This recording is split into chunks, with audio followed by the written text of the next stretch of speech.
earlier today you were talking about going to virtual reality school. Yeah. So I wonder if you could talk a little bit about that and what that means to go to school on that. But then also, do you see virtual reality as important to Tinder's future? We have an awesome group of engineers at Tinder, incredibly passionate, talented group. And, we spend obviously countless hours thinking about Tinder and how we can improve Tinder, but we also spend time thinking about future platforms. Not just what it means to Tinder, but what it means to the user's mindset. And, we want to connect with our users in every which way.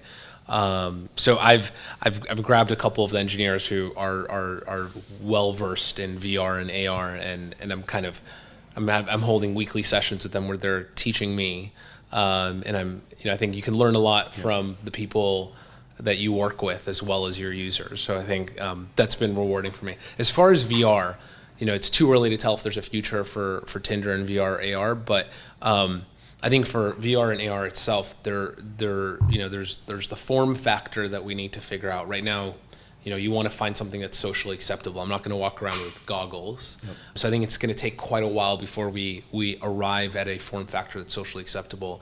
And then on the other hand, you need an application that's sort of a killer application that adds a lot of value to our daily lives.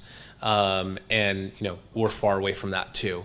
There are ways that once the form factor sort of becomes amenable to users' daily lives, I can totally imagine ways we can use that technology to create new connections and provide more transparency in the real world.